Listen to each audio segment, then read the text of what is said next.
Dando continuidade aos trabalhos, nosso segundo fórum, Aprimore, chamamos a seguinte mesa: o senhor Francisco Coelho,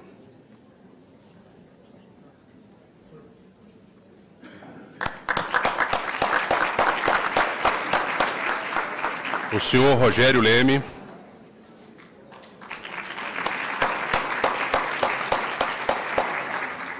o senhor Antônio Isidro,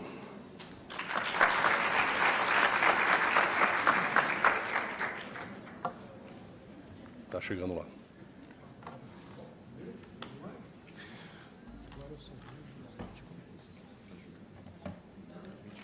Francisco Coelho, doutor em Psicologia Social do Trabalho e Organizações pela Universidade de Brasília. Atualmente é professor adjunto vinculado ao Departamento de Administração da UNB. Atua também no Programa de Pós-Graduação em Administração da Universidade de Brasília. Foi coordenador do curso de Administração Pública, ofertado na modalidade à distância entre 2009 e 2011.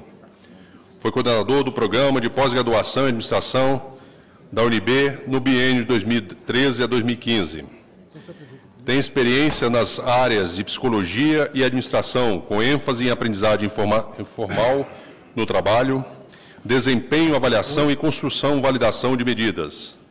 Atua na investigação de temas referentes ao comportamento organizacional, principalmente nas seguintes linhas de pesquisa: gestão de desempenho, percepções coletivas compartilhadas sobre fenômenos sociais, impacto de treinamento presencial e à distância no trabalho, desempenho individual no trabalho, clima e cultura organizacional, aprendizagem individual e coletiva no trabalho, suporte à aprendizagem informal nos níveis de individual e de contexto, avaliação de programas, preditores de desempenho de trabalho, outros grandes temas no estudo da dinâmica de organizações de trabalho. Tem interesse no estudo multinível da gestão de desempenho e competências em organizações de natureza pública. Com a palavra, o professor Francisco Coelho, moderador do painel de debate com o tema "O que fazer após o mapeamento das competências?".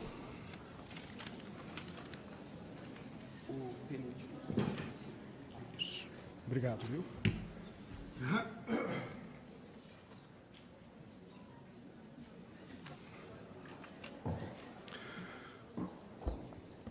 Bom, muito bom dia a todos e a todas.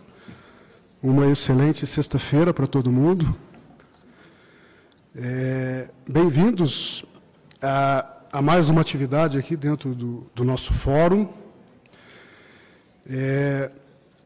O nosso painel ele vai tratar sobre o tema "O que fazer após o mapeamento das competências?".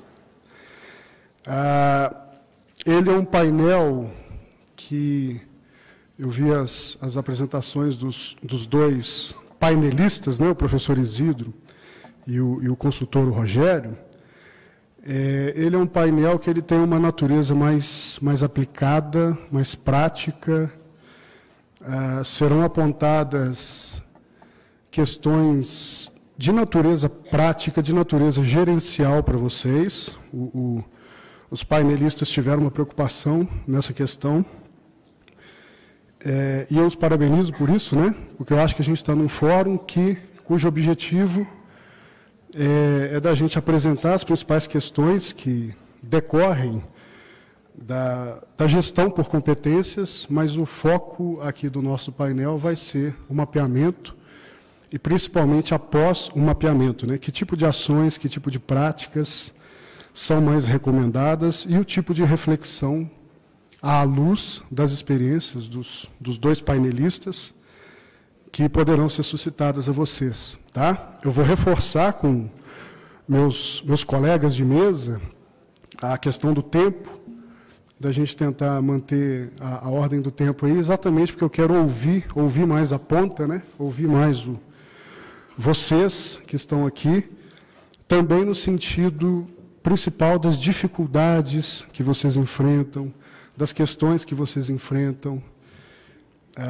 O nosso objetivo aqui não é apresentar uma receitinha pronta, né? Faça isso, não faça aquilo. até porque isso não existe, né? Solução mágica não existe. Mas o nosso objetivo aqui é exatamente apresentar reflexões, principalmente acerca das dificuldades de se fazer o mapeamento de competências vingar, ou seja, ser de fato internalizado no dia a dia das organizações, e aí os profissionais envolvidos serem capazes de manter oxigenado esse mapeamento, a fim até de que ele não se torne obsoleto e engessado. Tá? As reflexões vão tratar desse sentido. Então, eu gostaria de convidar o primeiro painelista, que é o Rogério Leme. O Rogério é consultor, autor e palestrante, é diretor executivo da Leme Consultoria, conferencista, palestrante, facilitador de treinamentos e é consultor com experiência de mais de 20 anos, atuando em organizações públicas e privadas, nacionais e internacionais. O Rogério também é professor na FGV, diretor de tecnologia entre 2016 e 2018, da ABRH Brasil, e ex-diretor de Estudos e Desenvolvimento Organizacional entre 2013 a 2015. Ele é engenheiro de produção com MBA em Gestão de Pessoas pela FGV, é autor de 11 livros e criador de referências acadêmicas nacionais sobre gestão de pessoas e estratégia empresarial. Então, com vocês, a palavra do professor Rogério Leme.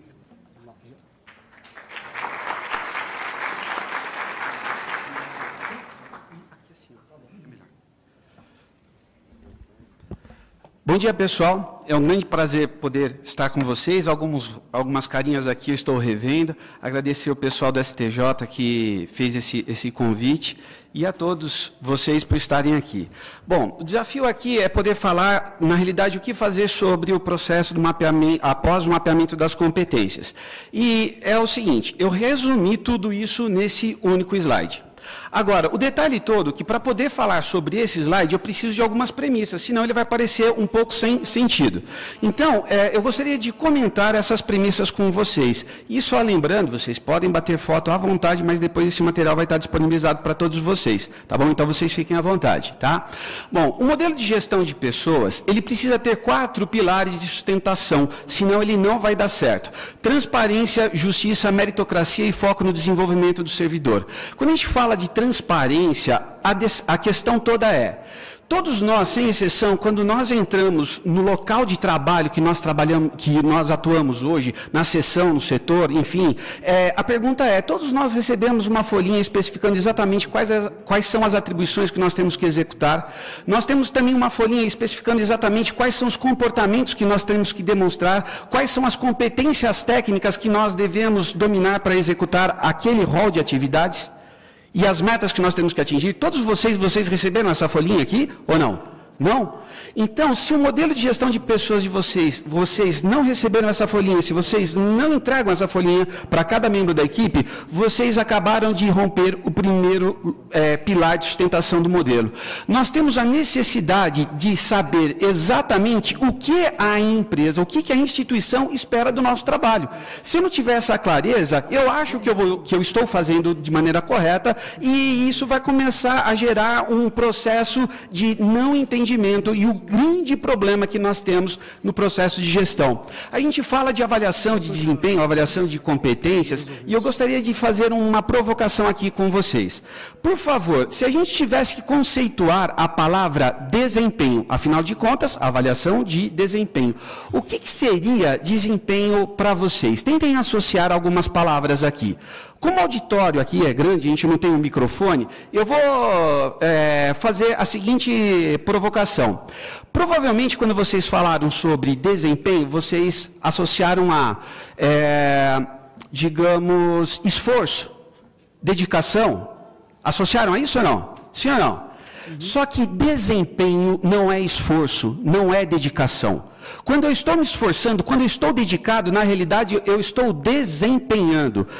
Quando eu falo da palavra desempenho, vamos tirar a palavra empenho, vamos tirar o des, ficamos com empenho. Empenho é ato de dar a palavra a empenhor, assumir um compromisso. Este é o empenho. O esforço, a dedicação, ele não acontece no empenho, ele acontece no desempenho. Desempenho é você cumprir o que está obrigado, livrar-se de dívidas, executar. E então começa o grande problema. Ora, se não existe clareza na realidade daquilo que se espera, daquilo que espera do meu trabalho, se você não fez esse acordo em primeiro lugar, como que você vai fazer uma avaliação de desempenho daquilo que não fora empenhado? Então, não basta apenas o processo do mapeamento, eu preciso aumentar o nível de consciência de cada servidor de qual é a sua entrega, senão isso não vai funcionar. Senão, além de quebrar o primeiro pilar da transparência, eu quebro o segundo pilar, que é da justiça. Não é justo eu ser avaliado o desempenho daquilo que não fora empenhado. Outro ponto fundamental é o princípio de meritocracia. Não importa se é uma empresa pública ou privada, mas diferente de um ambiente escolar, onde um professor pede um trabalho, esse trabalho é feito em um grupo, e aí apenas um faz o trabalho e todos levam a nota, na realidade, eu quero ser reconhecido pela minha entrega, pela minha contribuição dentro da instituição. E isso não significa, na realidade, uma competitividade. Não significa que nós não possamos ter objetivos ou trabalhar em equipe, assim como estávamos falando no painel anterior. Mas a meritocracia, ela é fundamental, porque senão não adianta nada eu ter transparência sem um sistema meritocrático, porque isso vai gerar uma injustiça. E aí, da mesma maneira, o pilar está rompido. E o foco no desenvolvimento do servidor, isso é fundamental. Focar o desenvolvimento do servidor é muito mais importante no setor público do que na iniciativa privada. Por quê? Porque na iniciativa privada, se o colaborador não está bem, eu posso fazer um treinamento, volta para o local de trabalho.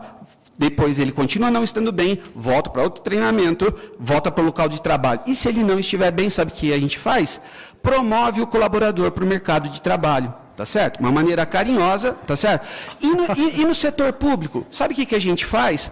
Uma coisa muito feia, chamada, com todo respeito, tráfico de drogas. Tira o cara daqui, não dá certo, tira dali, coloca certo, tira dali, coloca certo, e aí a gente vai empurrando ele até ficar num cantinho. E aí, muitas vezes, o absurdo é que, às vezes, a gente coloca na área de gestão de pessoas esse cara. E aí a gente fica reclamando que a área de gestão de pessoas não é adequada, percebe? Agora, veja, se eu sou realmente gestão de pessoas, eu não posso conviver com essa postura. Então a pergunta é, o que nós vamos fazer para mudar essa postura? Por quê? Porque mapear é importante, só que mapear não adianta absolutamente nada. Não é o processo do mapeamento que vai transformar a instituição. Assim como não é o processo da avaliação. Mapear é fundamental, avaliar é fundamental. Só que tem um detalhe, o mapeamento e a avaliação é como um exame de sangue. Eu vou lá, alguém inventou que o colesterol tem que estar abaixo de 200, alguém inventou que a glicose tem que estar abaixo de 100. Faço a avaliação, cheguei lá, fiz o exame de sangue. E aí, nesse processo, descobre-se o quê? Que eu estou com um colesterol de 800, uma glicose de 500, e daí? Adianta eu fazer outra avaliação daqui 2, 3 meses? Não vai adiantar absolutamente nada. O que muda na realidade é o que você vai fazer a partir desta informação. Em outras palavras, o mapeamento é importante, mas ele não é o nosso foco. A avaliação, ela é importante, mas ela não é o nosso foco. Então, se você quer ter sucesso no processo de gestão por competências, você tem que pensar o que você vai fazer a partir dessas informações. Outra coisa que é fundamental, às vezes a gente acha que sabe, talvez a gente possa saber, mas talvez nós não tenhamos a clareza da diferença desses 3 instrumentos. A avaliação de competências, a avaliação de desempenho e a avaliação de resultados. E se nós não tivermos essa clareza, muito menos, talvez ainda, o gestor que está lá na ponta. E muito menos o servidor. Então, a questão toda é, a avaliação de competências não é avaliação de desempenho e não é avaliação de resultados. Nós temos que ter essa clareza.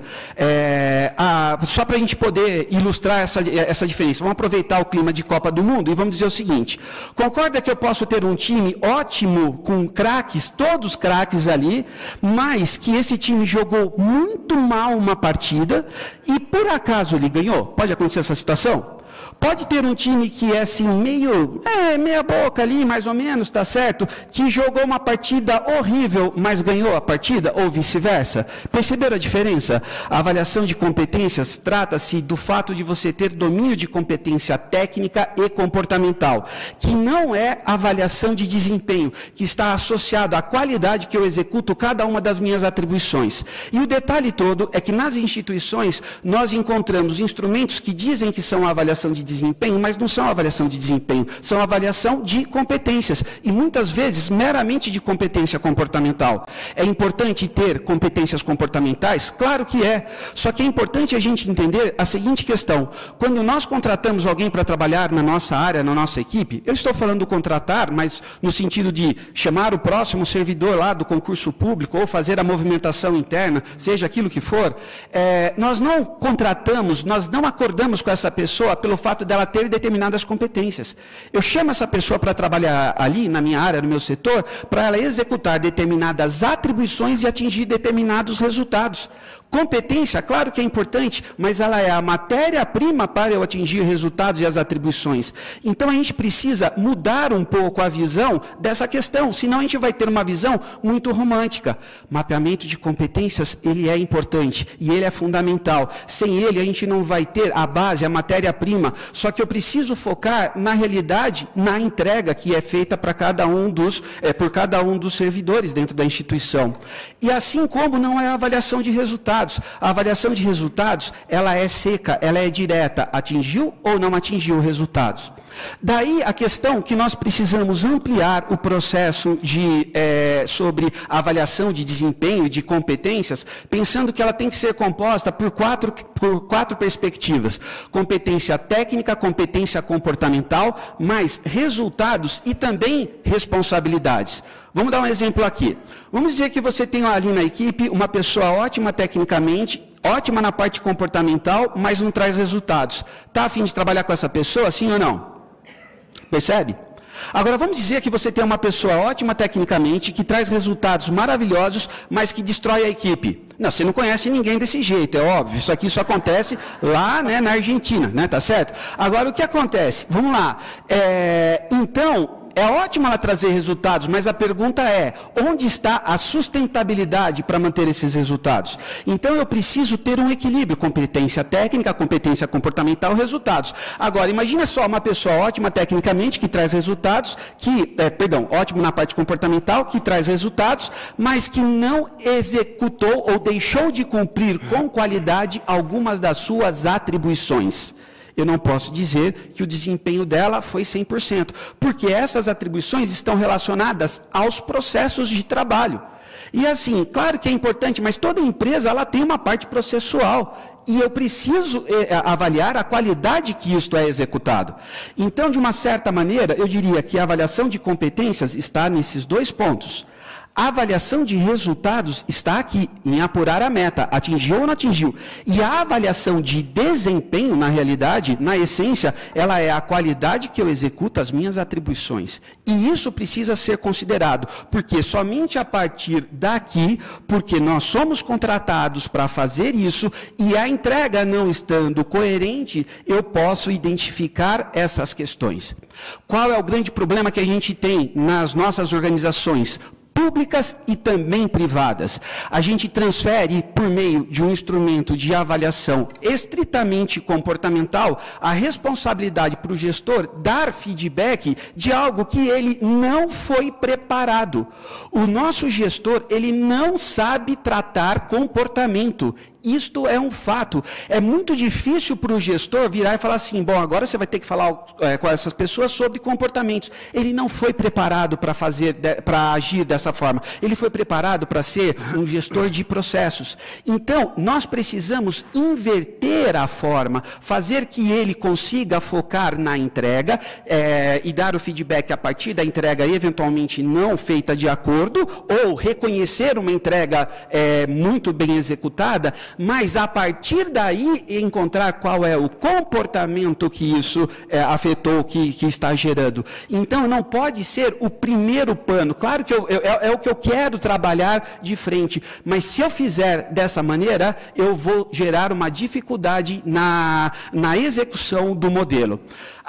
Outro ponto que é fundamental aqui é o seguinte, que a avaliação de competências e de desempenho não são a gestão do desempenho. E o que interessa para nós não deve ser a gestão por competências somente. Não deve ser a avaliação de desempenho somente, mas deve ser a gestão do desempenho. Quando eu falo de uma avaliação de desempenho, é como se eu estivesse olhando o retrovisor do carro, eu estou vendo o passado. Quando eu falo da gestão do desempenho, eu estou olhando o para-brisa do carro, ou seja, quais são as ações que eu tenho que fazer, que eu tenho que tomar para garantir que aqueles resultados efetivamente aconteçam. É o agir proativamente. É aí onde está a grande questão. Nós temos esses dois instrumentos, a avaliação de desempenho e gestão do desempenho, que focam o desenvolvimento da pessoa. Só que eu preciso entender, como eu já disse para vocês, que avaliar não resolve absolutamente nada. E tem outro ponto, treinamento comportamental também não resolve absolutamente nada. Por quê? Se treinamento comportamental resolvesse alguma coisa, não existiria criminalidade no mundo. Bastaria colocar todas as pessoas aí fora da lei numa sala, entraria alguém aqui, falaria meia dúzia de palavras linda, maravilhosa, e estaria todo mundo convertido. Por que treinamento comportamental? Ele é importante, gente, pelo amor de Deus, ele é importante. Só que a gente tem um paradigma, uma forma de pensar que é o seguinte, o servidor está com um problema, manda lá para a gestão de pessoas. Gestão de pessoas coloca o cidadão numa cadeira, dá um passe nele, ô meu filho, vai lá e está resolvido. Esse é o pensamento que a gente tem. E enquanto nós tivermos esse pensamento, não vai funcionar. Por quê? Porque, na realidade, o que muda as pessoas... Por que o treinamento não funciona? Porque comportamento é repetitivo. Quem não concorda que comportamento é repetitivo, analisa da seguinte maneira. Você já não discutiu mais de uma vez, pelo mesmo motivo, com marido, esposo, filho, namorado, colega de trabalho? Quando somos expostos a uma determinada situação, a gente tende a agir da mesma maneira. E aí, o que é fundamental para a gente fazer, então? Mudar o nível de consciência. A única maneira da gente mudar o comportamento é se eu aumentar o meu nível de consciência que aquilo é importante ou não é importante, ou o porquê que aquilo é importante. Percebe?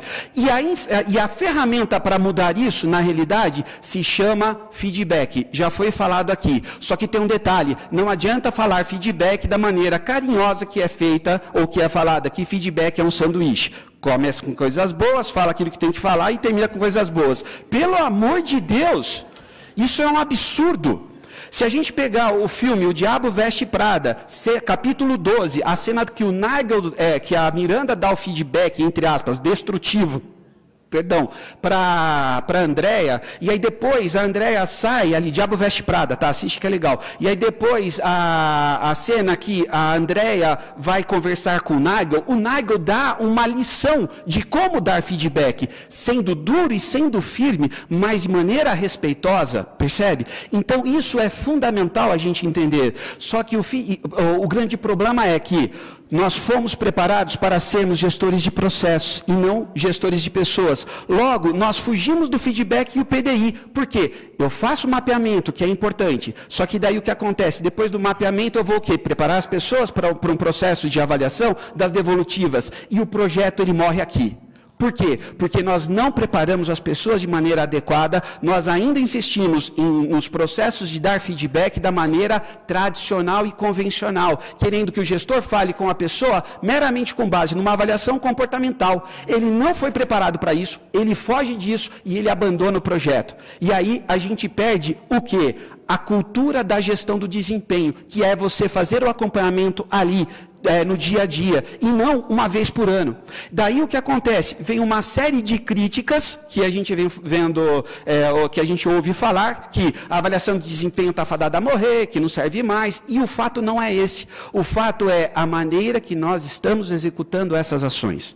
Chegou no último slide, só que agora vai ficar fácil de vocês compreenderem essa sequência. Depois do mapeamento de competências, eu preciso abrir algumas ações simultâneas, 3 para ser mais exata. Empenho. Não adianta eu apenas mapear, mas eu preciso fazer o empenho com as pessoas, senão eu quebro o meu pilar de sustentação. Empenho, deixar claro para as pessoas o que se espera de cada uma delas, qual é o seu papel, quais são as entregas que devem ser realizadas. Depois, eu preciso pensar na ferramenta adequada de coleta da avaliação. Os gestores, é um absurdo que as ferramentas informáticas fazem hoje com a avaliação. Eu sou da área de informática originalmente. E o que a gente tem? Instrumentos que são assim. Eu tenho a pessoa, pergunta, não é isso? Terminou a primeira pessoa, vou avaliar outra pessoa da equipe, pessoa, pergunta. Eu tenho 10 pessoas para avaliar, 40 itens. Na terceira pessoa já estou colocando o xizinho na primeira frente que está, na primeira coluna que está na minha frente. Estou exagerando ou não? Não é assim? E aí o que acontece? Aí a gente faz um baita de um esforço teórico, acadêmico, prático, e que não serve para absolutamente nada.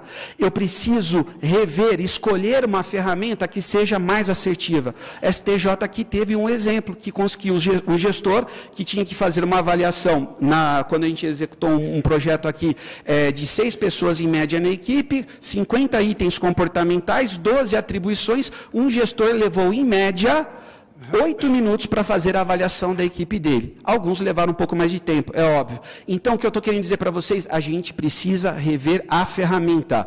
Um pontinho aqui que eu vou deixar de interrogação daqui a pouquinho, vocês vão entender, engajamento. Eu preciso ter um processo de comunicação, foi falado ontem de comunicação, se não me falha a memória, para que as pessoas entendam a importância. Mas não é só comunicar, é comunicar agregando valor, buscando o engajamento das pessoas dentro desse projeto. Eu preciso preparar gestores e servidores, avaliados e avaliadores, para fazer a coleta. Senão, não adianta absolutamente nada, eu vou ter um processo totalmente desconectado da realidade. Eu preciso preparar, então, as pessoas para dar feedback, os gestores para dar feedback, mas é fundamental preparar os servidores para receber feedback. Essa cultura ela tem que ser trabalhada nas duas pontas, porque senão vai ficar descompensado o sistema. As pessoas precisam ter essa clareza. E aí, passando técnicas específicas para facilitar a vida do gestor. E então, a partir do momento do resultado da avaliação, eu montar o plano de desenvolvimento individual e, a partir do plano de desenvolvimento individual, o plano anual de treinamento. Essas duas questões aqui, elas vão precisar justamente da nossa interrogação, as opções de aprendizagem. Por quê? Porque o gestor, na realidade, ele chega ali e ele não sabe o que fazer depois em como solucionar aquele problema. E a única alternativa que ele vai ter em mente é treinamento. E não é o treinamento que nós precisamos. Nós precisamos, sim, de treinamentos da parte comportamental, que é a trilha de aprendizagem, isso pode ser útil, mas nós precisamos ter outras alternativas. E a isso a gente associa para o gestor. Por fim, chegar o quê? Na cultura da gestão do desempenho. Que na cultura da gestão do desempenho, uma vez aplicada, nós poderemos, quem sabe, um dia até esquecer de fato a avaliação de desempenho. Por quê? Porque na gestão do desempenho você terá o contato e o convívio muito próximo entre líder e liderado, assim como foi falado ali o face-to-face, isso que é importante, é isso que vai transformar as pessoas. E o feedback ele não vai acontecer uma vez ao ano, mas ele vai acontecer a cada acompanhamento para que a gente possa agir proativamente para que os resultados sejam alcançados. Pessoal, e aí, por fim, a gente gerar as políticas e integrações com os outros subsistemas de recursos humanos que são necessárias. De uma maneira muito sintetizada, é essa mensagem que eu queria passar para vocês. Eu acho que eu estourei o tempo em 2 minutos, mas tá bom, tá ótimo, tá certo? E depois a gente vai fazer o sorteio desses 3 livros aqui para vocês, tá bom? É isso aí.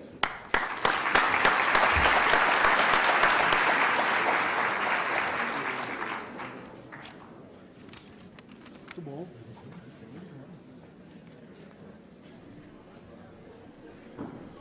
Muito bom, Rogério. Quase ninguém aqui se identificou com as questões que você colocou aqui. Eu vi pela reação da gente aqui, inclusive eu, né? Quase ninguém, né? Se identificou. E assim, a cada reflexão, né? Como eu disse, né? Vai ser uma proposta aqui eminentemente prática, né? Mas a cada reflexão que o Rogério colocou, eu fui me lembrando de tanta coisa, sabe? Da década de 90, daquela coisa do funcionário problema, né? Funcionário problema manda para treinamento, né? Década de 90 era assim, sabe? Fulano deu problema, não está relacionando bem com o chefe. Manda para treinamento, manda para capacitação. Como se capacitação fosse a solução mágica, a fórmula para resolver todas essas questões de falta de competência pessoal, né? De falta de competência na gestão de pessoas, né? Muito bom, Rogério. Bom, aí, dando continuidade, eu vou passar a palavra para o Antônio Isidro Silva Filho, que é doutor e mestre em administração, que é formado pela Universidade de Brasília. Ele tem MBA em gestão de pessoas, formado pela Fundação Getúlio Vargas, e é psicólogo. Ele tem formação em gestão você colocou o nome em francês aqui, né, cara? Pela École des Arts, pela EC Université de Montréal. Mas é bacana, o cara é bacana, vocês vão ver. Rapaz, não sei, mas é bom, né? Hein? Eu não sei falar, mas é bom no lugar. Pelo menos não é aqui do Paraguai, né? E ele é coordenador, eu conheço ele há muito tempo, por isso a intimidade. Intimidade é uma M, né? Como você sabe. E ele é coordenador do Laboratório de Inovação e de Estratégia em Governo, LineGov, tá bom? Vamos lá então, professor Antônio.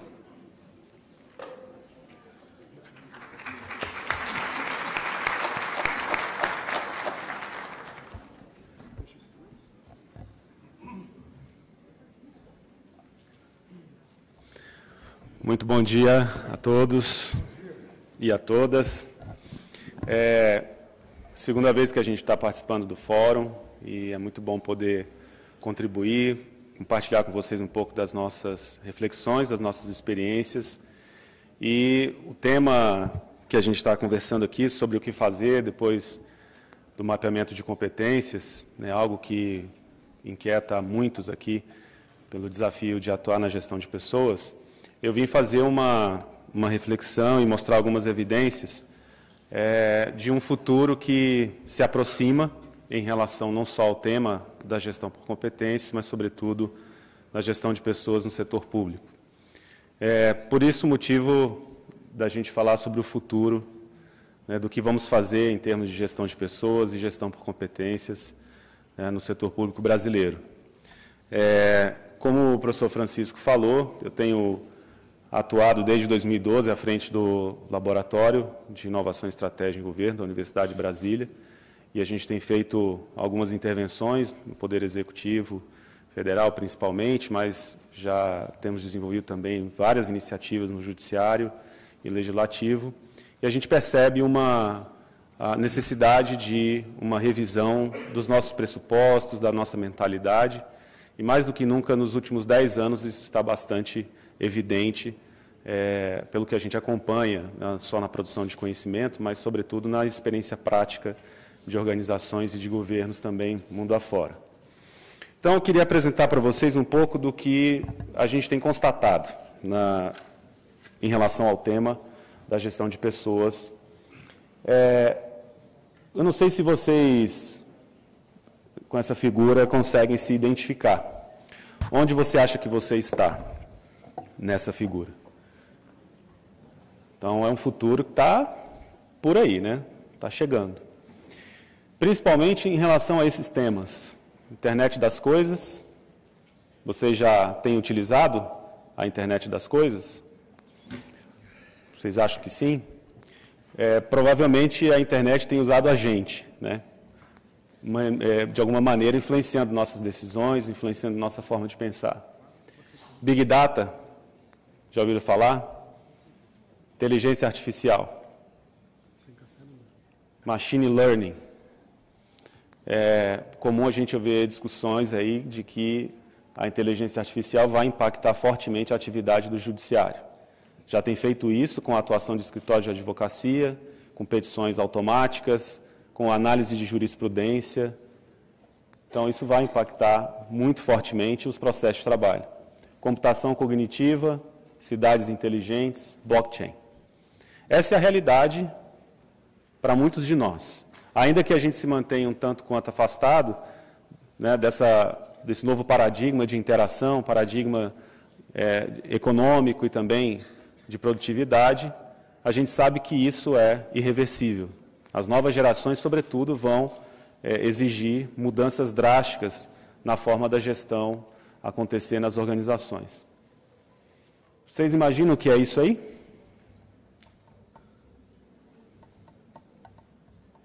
Não estranhe se você um dia chegar no seu oftalmologista, ele puxar o celular dele e fazer o seu exame oftalmológico.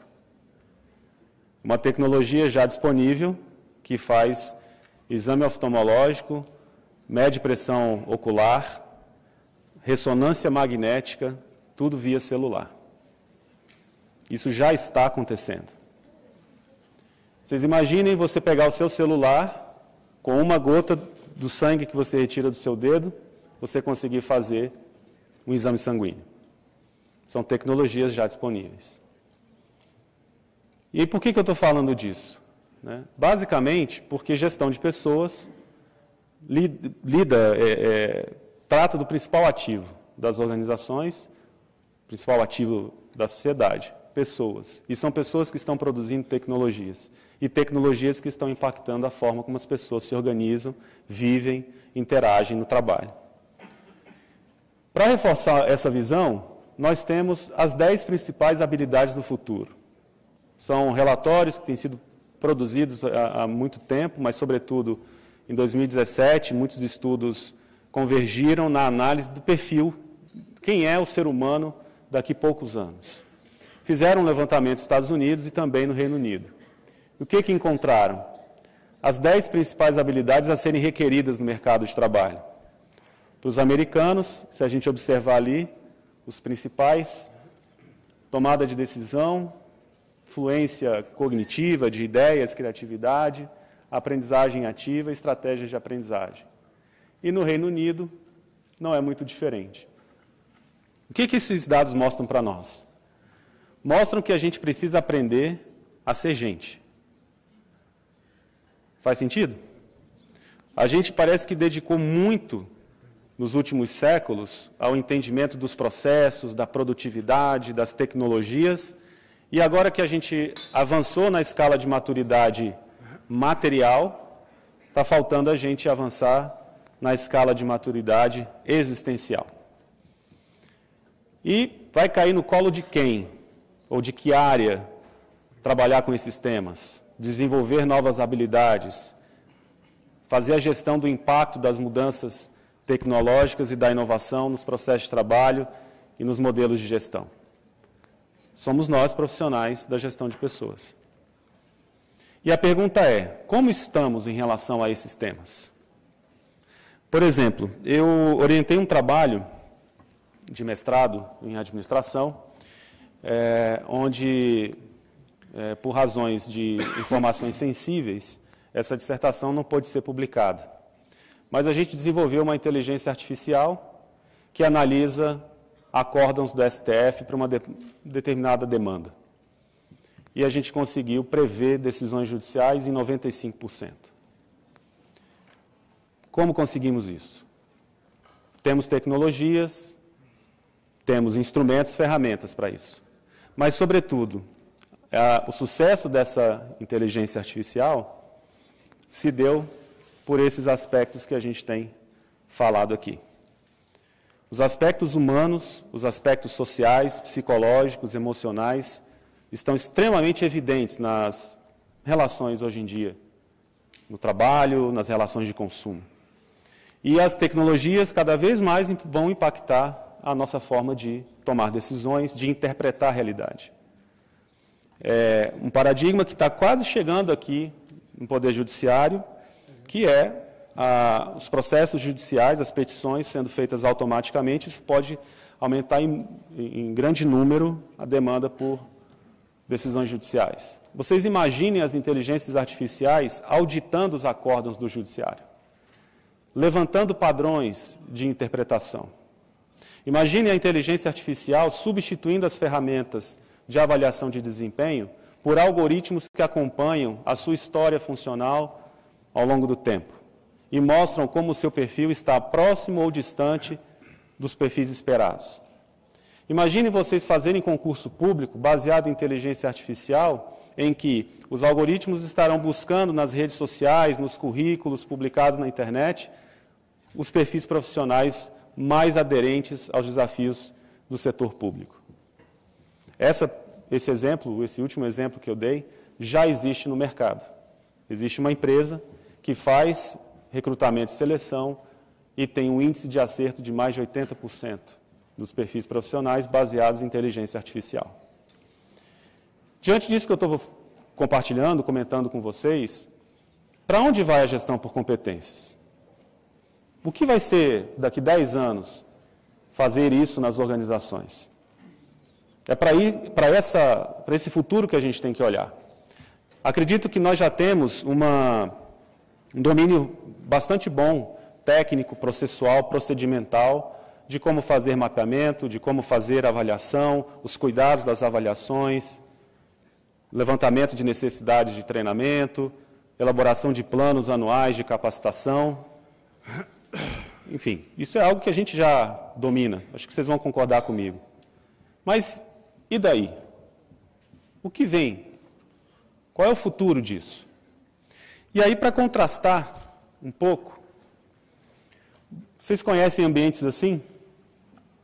Com esse paradigma da inovação, design thinking, métodos ágeis, criatividade, Canvas, né, todas essas ferramentas e abordagens que a gente fala nos dias de hoje, impactam as organizações para que se possa ter espaços mais humanizados, espaços que valorizem os potenciais humanos e que deem condições plenas para que as pessoas realizem os seus potenciais. E o que a gente se depara muitas vezes no poder público? Espaços altamente climatizados, não é isso? Altamente iluminados, né, com luz natural. Essa foto é lá da minha estação de trabalho? Essa não é sua sala, viu, Francisco? Eu não vou colocar a sua sala aqui. Jurava que era minha. Não é na UNB, e nem no STJ. Bem, gente? Então, vocês vejam como que nós tangibilizamos a nossa percepção do que é gente trabalhando com a gente. Como é que é o ambiente que nós estruturamos para pessoas trabalharem? Como que a gente atende o usuário? Ou seja, nós estamos dando evidências contínuas de quais são os nossos paradigmas dominantes. Esses paradigmas, provavelmente do final do século XIX. Organogramas cheios de caixinhas, processos cheios de etapas, salas extremamente desconectadas do mundo lá fora e pessoas adoecendo, pessoas se frustrando, pessoas entrando em depressão. Não é à toa que as pessoas, quando passam em concurso público, têm aquela sensação de que agora me aposentei, né? Por que não a sensação, passei no concurso, vou me desenvolver, vou crescer na carreira, vou ter mobilidade profissional? Por que ele pensa, aposentei? Porque ele olha para isso, né? Bom, como é que é o ambiente? Como é que são as ferramentas de gestão? Como é que são os comportamentos dentro das organizações? Então, essa é uma constatação. E a gente vai olhar agora como estamos. Vocês conhecem esses estudos aí, né? O IGOV Pessoas, que o TCU tem avaliado, vocês foram avaliados, não é isso? O que é interessante nesse gráfico mostra como que estão as nossas práticas de gestão de pessoas. E eu vou dar destaque para algumas coisas aqui, que para mim, a gente já tem o diagnóstico, a gente já sabe o que não está funcionando. E a gente precisa fazer uma escolha, a gente precisa mudar um pouco a nossa mentalidade. Os fatores que a gente mais está próximo de um nível aprimorado é o planejamento organizacional. Então, as organizações do setor público tradicionalmente fazem planejamentos estratégicos, e a gente vai ver que isso não é suficiente. E estão também aprimorando suas práticas em relação à accountability. Então, nós estamos nos tornando excelentes em planejar estrategicamente e responder aos controles. Como é que a gente faz gestão assim? Eu faço gestão já tentando combinar com aquele que vai avaliar a minha gestão para saber se eu vou ter as contas aprovadas. Os gestores ficam com esses temores, né? De empreender um esforço e depois ser punido pelo controle externo ou punido pela sugerido alguma correção. E os fatores que nós estamos muito ruins ainda, salvo engano, reconhecimento e retenção, aqui é retenção, a retenção profissional extremamente baixa, e retenção não é saber porque as pessoas estão saindo, mas é saber o que podemos fazer para as pessoas permanecerem, e permanecerem felizes. Isso a gente não vê acontecendo de modo geral. Um outro dado que merece destaque, gestão do conhecimento. Pessoas que se qualificam, se desenvolvem, mas esse conhecimento que muitas vezes recebeu investimento público, não retorna de alguma forma. Planejamento da força de trabalho, nós não estamos olhando para o futuro, nós estamos olhando para quantas pessoas eu preciso, eu faço o dimensionamento para dizer quantas pessoas eu preciso em uma determinada função, mas não necessariamente avaliando se esse quantitativo de pessoal será suficiente para daqui a alguns anos, considerando os desafios futuros. Então, vejam, muitas dessas capacidades em gestão de pessoas que nós precisamos ter, ainda estamos caminhando.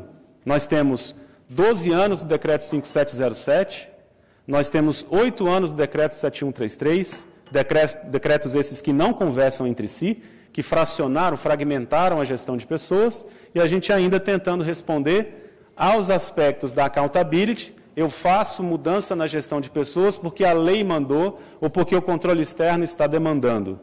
E não necessariamente por escolhas, valores próprios que a gente assume para fazer uma gestão estratégica, humanizada, orientada à solução de problemas. O que aprender com o setor público internacional? Como está a gestão por competências em países desenvolvidos? Primeira coisa, o que eles fazem para esses programas darem certo? Planejamento estratégico de longo prazo. 5 anos não é longo prazo. Planejamento estratégico, 20, 25 anos. Como é que vai ser o STJ, o Judiciário Brasileiro, em 2050? Deixa para a geração futura. Mas se a gente não planejar, nem geração futura vai haver, por conta dos enfrentamentos de limitações que a gente tem até lá. Planejamento e comunicação da gestão por competências. Não sei se já aconteceu aqui, mas por que devemos fazer gestão por competências? Porque tem o Decreto 5707. É basicamente assim, eu faço porque minha mãe manda. E ela sabe o que é melhor para mim. Mas você cresceu. Você é um adulto. E não mais adianta você dizer que a lei mandou. Você agora precisa assumir quais são as premissas e valores que realmente vão fazer um modelo dar certo. Modelagem de competências. Já ouviram esse termo? Fazem isso. Não é mapeamento. Modelar as competências é você olhar para o futuro, para aquilo que é necessário, mas olhar principalmente para aquilo que é indispensável e construir frameworks, construir modelos de competências que sirvam de guia para o desenvolvimento das pessoas e, sobretudo, para a expressão de seus desempenhos. Integração das competências com os processos de RH. E nós sabemos da limitação no setor público brasileiro da fragmentação dos diferentes processos. Concurso não conversa com treinamento, que não conversa com avaliação de desempenho. Não há como dar certo dessa maneira. E, por fim, revisão constante das competências e do modelo de gestão. Nenhum modelo de gestão é suficiente, estático e consegue dar certo ao longo do tempo. Então, a gente sempre vai precisar voltar a isso. Então, muitos países, Austrália, Coreia, Nova Zelândia, Bélgica, Alemanha, fizeram esses deveres de casa, construíram esses modelos. Inclusive, em alguns desses países, existem modelos para o setor público. Quais são as competências do servidor público? Independentemente do poder que ele esteja. Então, são reflexões que a gente precisa fazer urgentemente no país. E como dar sustentabilidade para modelos de gestão por competência no setor público? Primeiro, prontidão organizacional, responsividade, flexibilidade. Nosso modelo de gestão, modelo de administração pública extremamente ultrapassado. Já não dá mais certo. Falar de caixinhas, organogramas, funcionogramas, não dá mais certo. É algo que a gente precisa rever. Vários cargos que fazem coisas parecidas. Também precisamos tratar isso, enfrentar esse debate. As pessoas não estão construindo sentido em fazer o trabalho baseado em organograma ou baseado no cargo. As pessoas constroem significado a partir do que elas fazem no dia a dia, das relações que elas constroem. E é isso que a gente precisa resgatar. A prontidão organizacional que dará condições para isso. Estruturas mais flexíveis, responsivas e que deem condições de solução do problema para o usuário. E aí nós temos o comprometimento e a participação dos stakeholders. Vocês já fizeram um mapeamento de competências baseado naquilo que o usuário espera da sua área? Mas aí você pode dizer, mas minha área não tem interação com o usuário. Mas as competências que ele reconhece como importantes vão impactar as competências da sua área. Então, independentemente da posição em que você está, do processo organizacional que você participa, é necessário você enxergar como o seu trabalho impacta o usuário final dos serviços. ênfase nos valores públicos. A gente fala de eficiência, efetividade, que é importante a gestão por competências para isso. Mas que outras coisas precisamos também destacar que a gestão por competência contribui? Valorização dos potenciais humanos, humanização da gestão, fortalecimento da gestão de gente, de ser humano, e não de pessoas padronizadas ou de comportamento altamente rotinizado. Ressonância estratégica significa dizer que algo que acontece com seus usuários, com as atividades finalísticas, precisam ser rapidamente tratadas pela organização. E não um problema que acontece na ponta, leva meses para chegar à alta gestão e mais meses para que a devolutiva aconteça. Ressonância estratégica é a horizontalização da cadeia de comando. Quem toma a decisão tem que estar perto daquele que recebe o serviço público. Integração vertical, as competências alinhadas com a estratégia de longo prazo. Integração horizontal, as competências integradas nos processos organizacionais. E a integração organizacional, onde os diferentes níveis organizacionais compartilham da gestão por competência como um motor da gestão, um motor do desenvolvimento organizacional. E, por fim, prospecção e revisão de competências. Quais serão as competências daqui 30 anos, 20 anos?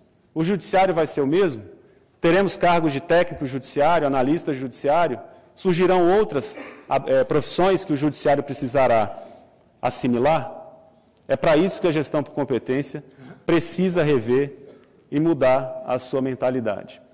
Algumas tendências em países desenvolvidos. Gestão por competência baseada em indicadores. Precisamos nos reconciliar com os números, gostar de números, porque eles nos ajudam na tomada de decisão. Orientação ao valor final. Gestão por competência orientada ao serviço, e não orientada ao cargo ou orientada ao processo. Gestão por competência onde as carreiras são tratadas como desafios profissionais acumulados ao longo do tempo, e não steps de remuneração que você vai ter ao final de um período. Como é o nosso caso na universidade, muitos de vocês aqui. Passou o tempo, você ganha mais. E, se a gente ganha mais, a gente gasta mais também, né? nunca será suficiente. A alocação de pessoas baseada em competências. Os concursos serão as primeiras etapas de um processo, e não o final, onde você passou no concurso e está, de certa maneira, garantido. Mas o concurso te torna elegível para avançar no processo. Existem países que têm centros de seleção de pessoas, onde, a partir do concurso, o candidato passa por algumas etapas, muitas vezes em alguns meses, de avaliações, né, e de constantes demonstrações de que ele tem o perfil para ser funcionário público. E planos de sucessão. A gente não tem falado disso aqui no país. Tanto não temos falado de desenvolvimento de competências para a sucessão, quanto não temos planos de sucessão para funções estratégicas. E esse debate a gente não enfrenta, a gente não mostra como isso tem que ser diferente. Então é preciso uma nova mentalidade. Mentalidade de inovação, rever, modificar, melhorar o que tem aí, de aprendizado constante, educação permanente e, sobretudo, baseado em indicadores de desempenho. Então, para isso, com base nessa reflexão que eu trago para vocês, 2 livros que vão ser lançados no mês que vem, um sobre gestão pública inovadora, onde a gente fala dessa mentalidade, e uma proposta metodológica nova de dimensionamento da força de trabalho em 5 dias, onde a gente aplica Design Thinking, Canvas e outras abordagens inovadoras para tomada de decisão em gestão de pessoas. É possível fazer gestão por competências de maneira inovadora. E isso não requer necessariamente sofisticações metodológicas. Isso requer agilidade, simplificação e, sobretudo, orientação ao serviço, orientação ao valor final. A gente perde muito tempo com burocracia. A gente tem que olhar para o valor último, o sentido final da gente estar fazendo gestão por competência. Ok? Gente, obrigado pelo tempo de vocês, obrigado pela oportunidade.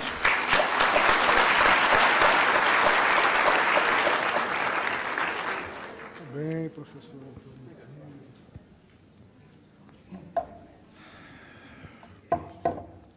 Muito bem, professor.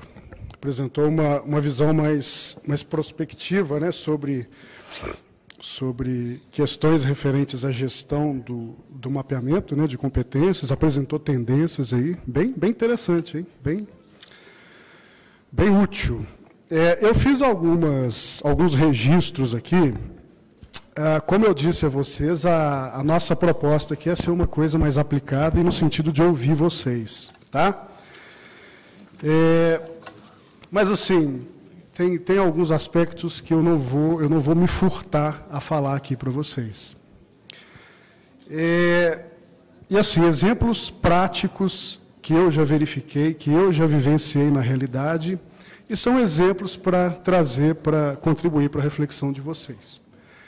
Há mais ou menos uns 6 meses, ainda em 2017, em contato com um determinado órgão aqui, de Brasília, a gente conta o milagre, mas não pode contar o santo, né? Vocês sabem disso, né?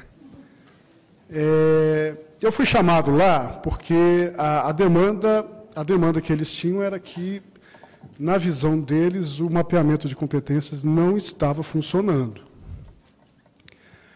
Aí eu falei, tá bom, não está funcionando, vamos entender, vamos tentar compreender as causas. Aí a primeira ação que os gestores lá fizeram foi abrir para mim o dicionário, encher a boca, dicionário de competências. E imaginem quantas competências mapeadas neste órgão. 2, 100, 200? 3.202 competências mapeadas. Aí eu falei, caramba, essa cara de surpresa que vocês fizeram, eu fiz também. Eu falei, mas 3.200, vocês sabem isso aqui de cor? Eu falei, de onde que veio isso aqui? Porque é normativo, é portaria, o chefe quis, porque a gente tem que estar na frente.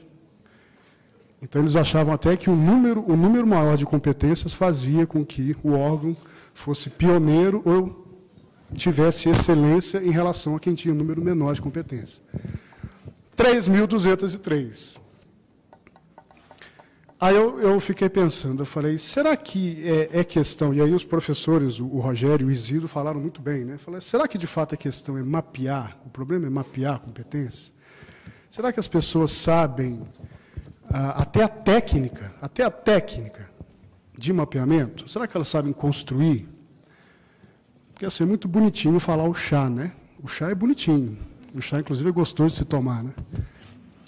É conhecimento, habilidade e atitude. Você tem um mix, conhecimento, habilidade e atitude. E que transpõe isso. E assim, eu falo do ponto de vista de pesquisador, de quem há pelo menos 15, 20 anos estuda esse troço chamado competência, e que eu tenho dúvida. Eu falei, caramba, como é que existe essa combinação de chá? Tem gente agora colocando valores, né, já está virando chave. Tem gente que já está falando em outros conceitos de psicologia. Então, assim, a coisa está indo de uma forma que eu acho que o essencial ainda não é visto aos nossos olhos. Normalmente, o que é essencial a gente não enxerga fácil. A gente prefere pelo caminho mais tortuoso primeiro, para depois voltar ao simples, à parcimônia. É legitimidade da gestão por competências. Eu tenho um contexto de administração pública brasileira, e vocês provavelmente vivem essa realidade, mas eu tenho um contexto em que a chefia dificilmente patrocina, como deveria patrocinar, cargos de nível mais estratégico, de chefia, que a cada 6 meses se mudam, modificam, e aí chega um novo gestor que quer imprimir a cara dele, pode parar tudo, né? Vou deixar o meu legado aqui, vai ser do jeito que eu quero. E aí perde-se o que havia sido feito até então. Por quê? Sabe por quê? Porque o gestor quer pôr a carinha dele ali. E aí daqui a 6 meses...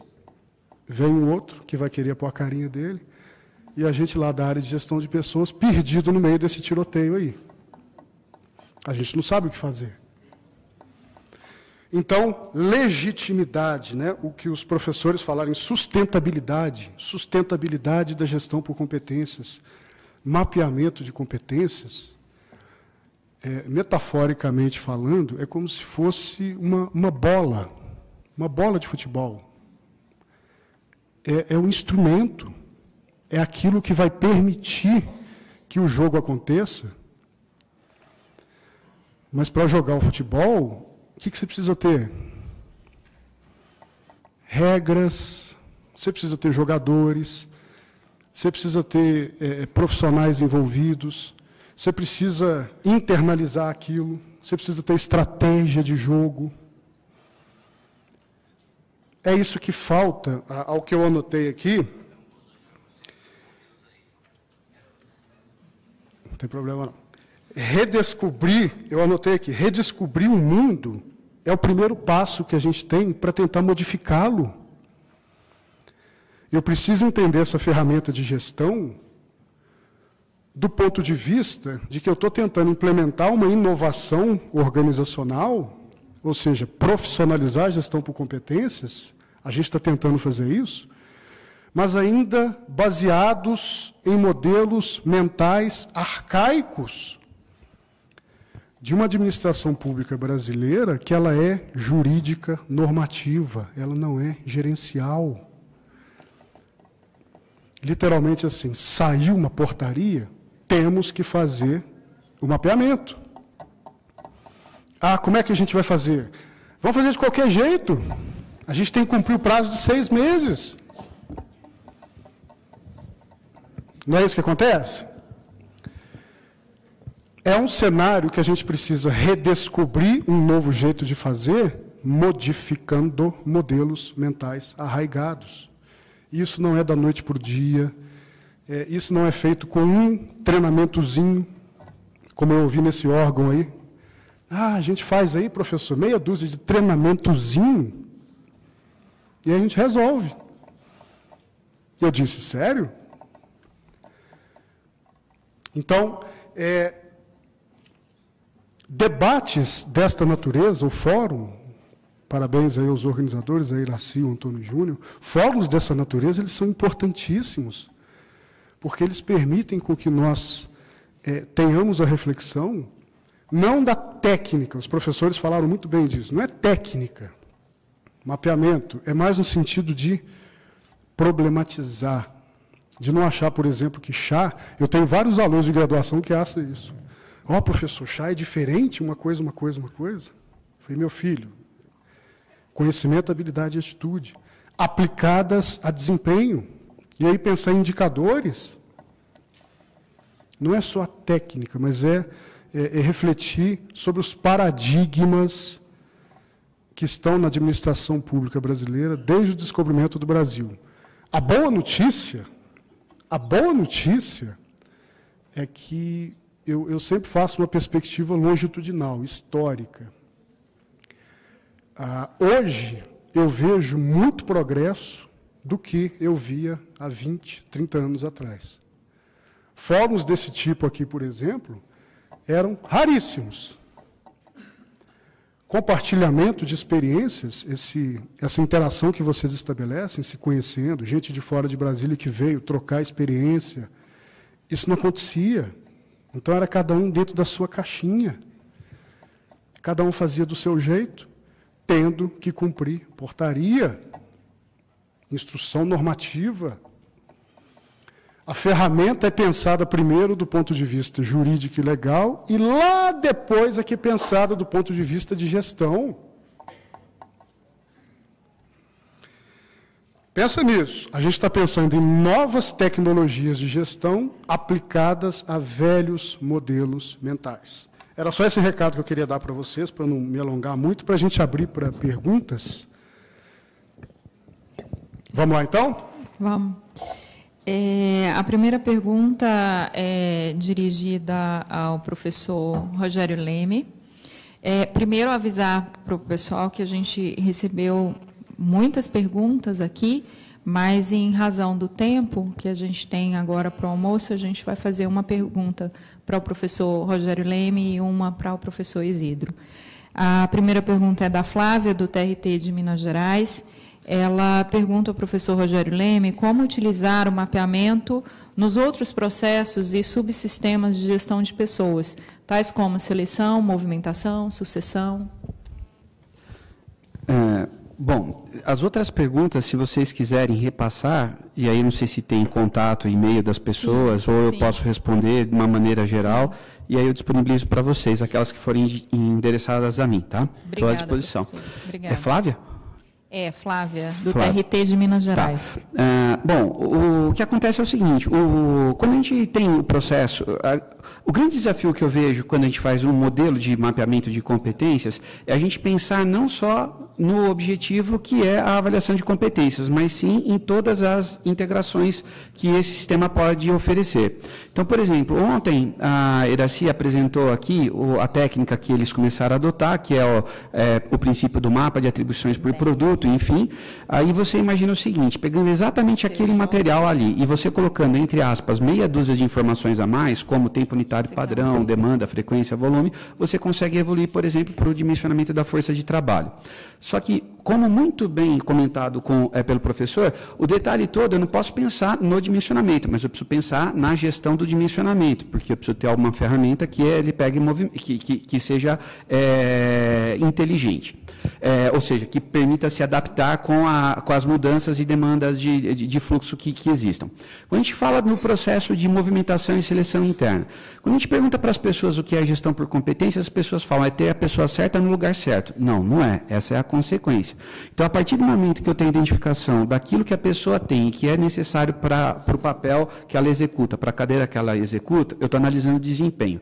Mas eu também posso investigar o que mais ela tem, que é importante para a organização, mas que A cadeira que ela está ocupando, na realidade, não demanda. Aí eu posso pensar na gestão, aí eu posso pensar no processo de movimentação, banco de talentos e movimentação. Se eu pensar em termos de sucessão, então, por exemplo, naquelas 4 perspectivas que eu mostrei ali, competência técnica, comportamental, resultados e responsabilidades, eu posso pensar em sucessão. Então, se eu pensar num processo, uma espécie de uma matriz 9-box, mas não a matriz 9-box tradicional, que fala de potencial, que isso, ao meu modo de ver, é um equívoco, né? Inclusive, eu tenho um dos meus livros que eu chamo ali, Redescobrindo a Matriz 9-box. Mas se a gente pegar, por exemplo, um eixo, chamado um eixo de entrega, e um outro eixo, e agora faço para cá, né? Então tá, um eixo de entrega, que seria os resultados e as responsabilidades, e outro eixo, que seria, por exemplo, das competências. Quem tem bastante entrega com muita competência é aquele profissional que está apto a executar atribuições de um grau de complexidade maior. Então, eu consigo pensar em movimentação, eu consigo pensar em sucessão, tudo tal. Quando eu falo, por exemplo, no processo de concurso público, aí o negócio pega. Por quê? Porque uma coisa é aquilo que é possível, uma coisa é o desejo e outra coisa é a cabeça que nós temos ainda voltada pelo modelo que é estruturado o concurso público. O mapeamento de competências ele vai poder ser útil, por exemplo, para poder identificar quais seriam as principais competências para você solicitar. Mas quando entra no aspecto comportamental, ainda é um grande problema, é um grande paradigma, porque qualquer investigação que você faça que não seja o conhecimento num concurso público está sujeito a um processo e não ser validado. Então, é um outro problema.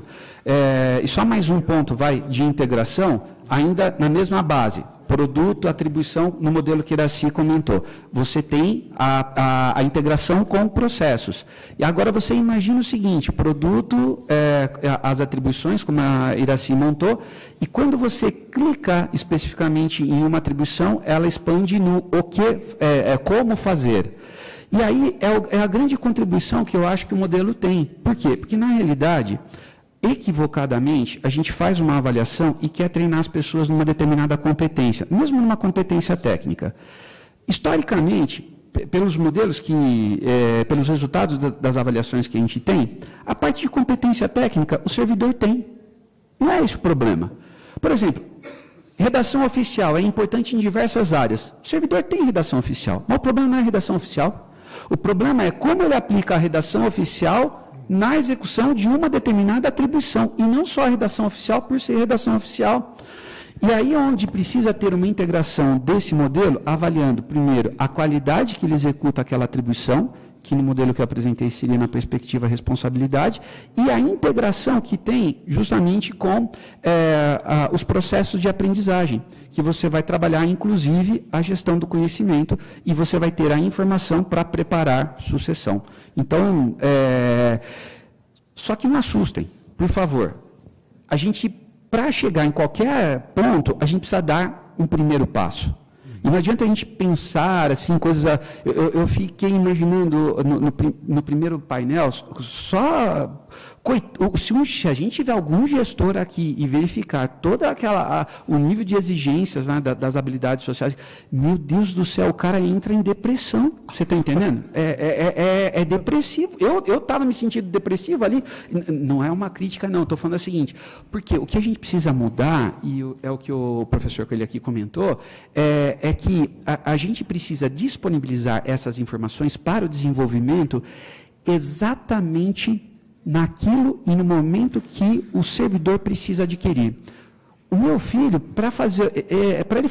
meu filho de 12 anos, para fazer uma configuração de alguma coisa, ele vai lá e se vira. Ele vai onde tem a informação hoje, tipo YouTube, vê como é que é e vai lá e aprende. Ele não aprendeu todo o restante.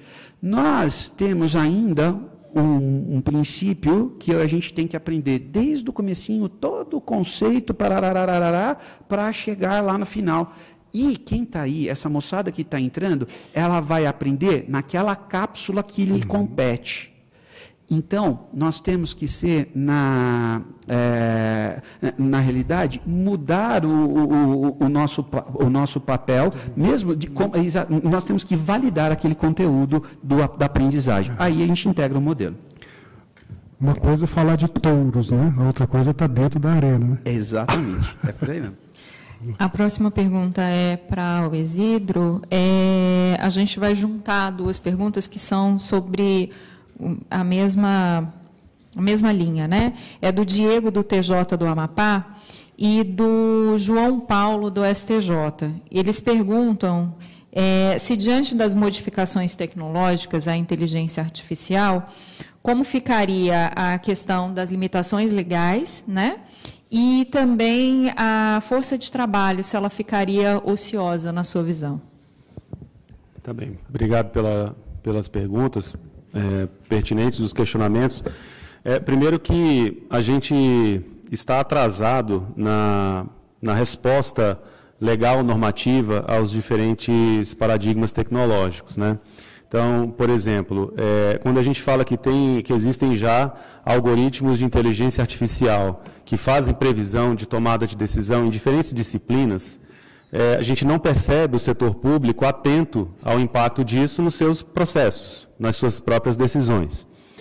Tampouco a gente está atento, do ponto de vista institucional, sobre as mudanças que os paradigmas tecnológicos vigentes vão trazer na execução do trabalho por parte dos servidores. Então, por exemplo, no tribunal deve haver alguma área que faz pesquisa de jurisprudência? Deve ter? Que faz estudos, né? Enfim. Já existem hoje tecnologias que trazem tendências e possibilidades de comportamento a partir de um estudo, né, da série histórica dos acórdãos dos tribunais. Então, eu não preciso mais desse profissional desempenhando esse tipo de atividade. Ele pode ser, na verdade, um profissional especialista em jurisprudência, mas que vai validar o trabalho realizado pela máquina. E pode até também desenvolver uma nova habilidade, uma nova competência, que é o de ser um instrutor da aprendizagem de máquinas, ou seja, ele vai ensinar a máquina a aprender o processo de análise de jurisprudência. Ou seja, ao mesmo tempo que eu posso ter força de trabalho ociosa, porque a tecnologia vai impactar os processos de trabalho, eu posso aproveitar o potencial humano existente na organização para formá-lo em capacidades e em competências futuras relativas às novas tecnologias. Então, a gente precisa olhar para isso com bastante atenção, porque haverá uma pressão grande, principalmente das gerações que estão chegando hoje ao mercado de trabalho, e que estão já familiarizadas com o uso de tecnologias para tomada de decisão, né, e permitir que as gerações que estão hoje aí mais maduras possam também fazer rapidamente essa transição. A gente precisa dominar um pouco mais, não só o vocabulário, mas entender a mentalidade dessa mudança que já se estabeleceu, né? Então, por exemplo, quando vocês saem de casa, vocês usam o Waze para saber o trânsito, etc. Então, o Waze, inclusive, já aprende com o seu hábito, com o trajeto que você faz, e ele começa a te oferecer informações a respeito do horário que você tem que sair, que rota alternativa você pode fazer, né, tudo baseado em padrões de comportamento que você adota no seu dia a dia. Nas organizações não é diferente, né? A gente pode ter uma série de padrões que, com o uso das tecnologias, a gente pode aproveitar melhor o potencial humano para atividades mais complexas. Eu sempre acredito que o ser humano deve, sim, ficar distante das atividades rotineiras. Ele tem cérebro, ele tem capacidade, ele pode aprender, então ele é sempre um potencial renovável. E a gente precisa aproveitar isso, né? Para mim, acho que já passamos do tempo de rever estruturas de carreira, estrutura de cargos, de processos de trabalho baseado em fluxos procedimentais altamente rotinizados, e que isso já não mais funciona, né, num mundo como a gente tem hoje, a disponibilidade de inúmeras tecnologias que podem facilitar o nosso dia a dia e permitir que a gente exerça o nosso potencial criativo, né, o nosso potencial inovador, né, e, sobretudo, fazer com que a gente entre em contato com o valor último do trabalho que a gente realiza. É muito ruim você ter um servidor que não tenha a clareza, a nitidez do porquê que ele está ali fazendo a atividade que ele desempenha. Vale a leitura de um livro do Philippe Zahrifian, que é um autor que com certeza vocês já entraram em contato, né, quem estuda gestão por competência, onde ele trata do conceito de competência de serviço, onde ele fala que as estruturas organizacionais têm que ser orientadas a serviço. Não importa mais cadeia de comando, o que importa é como que todo mundo, coletivamente, se empenha para entregar serviço reconhecido como valoroso. E a gente se esqueceu disso. Então, precisamos resgatar e talvez a tecnologia esteja ajudando a gente a entrar em contato com esse valor último, né, do trabalho que a gente faz no dia a dia. Tá bem? Espero ter respondido. Obrigado.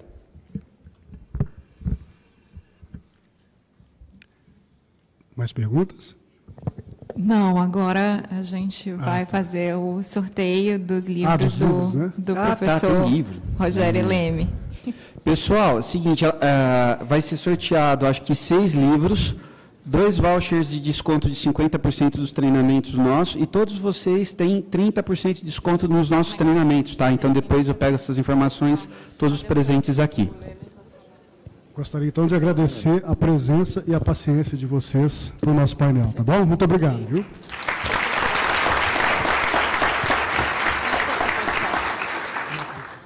Não faço ideia. Rogério, a gente tem uma lista aqui, está em ordem CPF, então não é ordem alfabética, tá? Tá. E número de 1 a 610. Então, é o seguinte, eu vou começar com o meu número, 22. 22? Posso ir falando outros? Não, a gente vai falando um de cada vez, tá aí bom. chama a pessoa, tá? Então tá ótimo. É a Lilian Brito Bertoldi Garcia. Aí a Lília.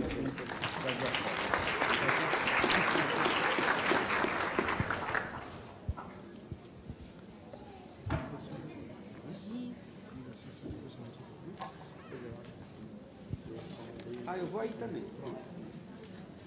Vai lá tirar.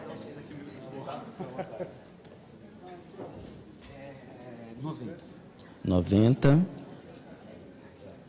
Já estão saindo? Pode. É a Lohane Pereira de Araújo.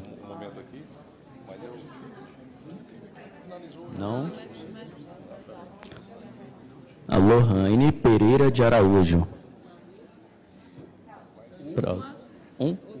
Número 1. Josiane do Carmo Silva.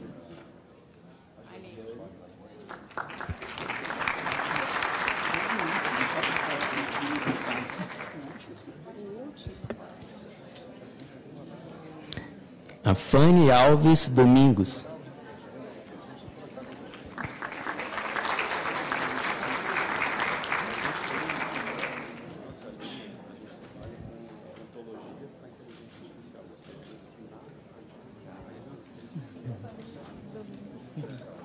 Rogério.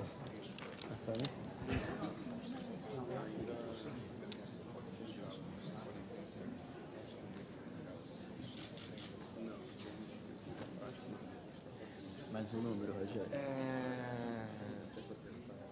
Pega aqui, esse aqui, abre assim, olha aqui, taca o dedo. Isso, esse aqui, pronto. Anabelle Carrilho da Costa. Não? Diego França da Silva. Não. Tá aí?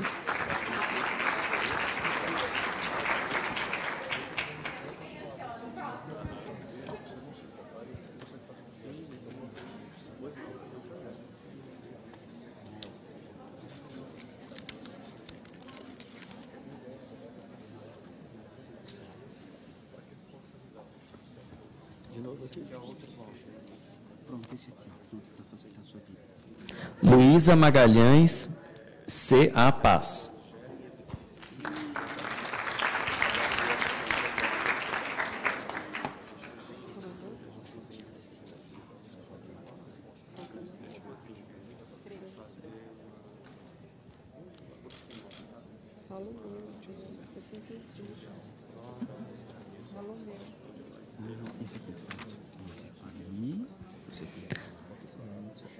Flávia Aires Rego. Flávia não? Próximo. Bruno Rocha Bolelli.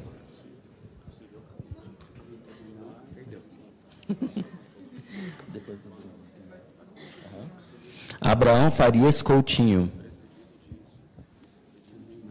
Tudo embora. Próximo. Rogério está mandando só seguir a lista aqui, eu falo o próximo. Caroline Cavalcante. Essa está aqui.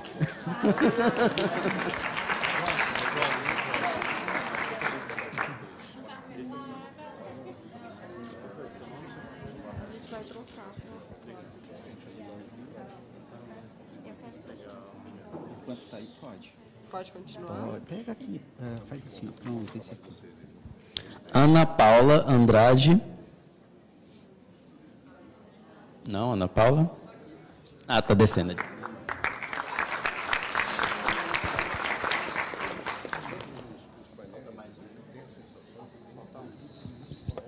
Quanta coisa?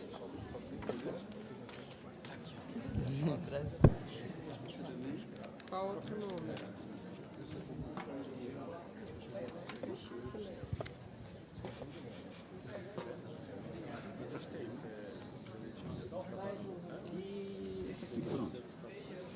Agora a última pessoa, Fabrício de Oliveira Ribeiro.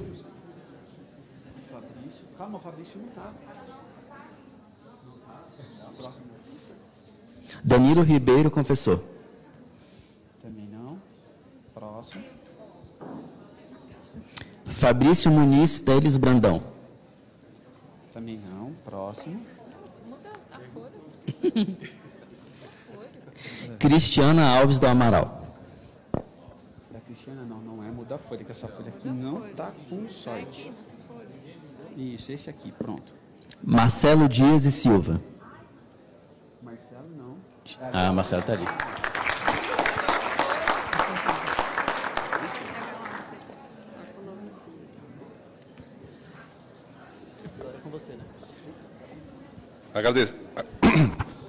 Agradecemos ao debate promovido pelos senhores Rogério Leme, Antônio Isidro e Francisco Coelho. Muito obrigado.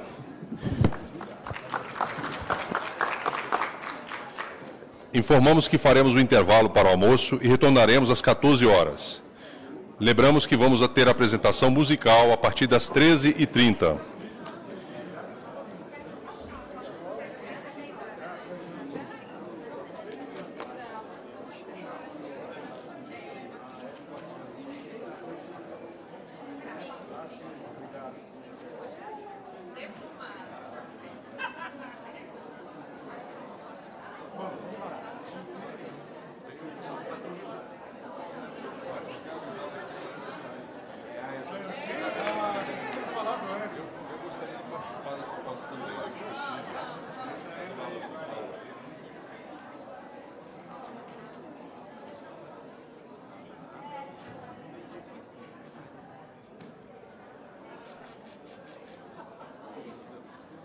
Parabéns para você.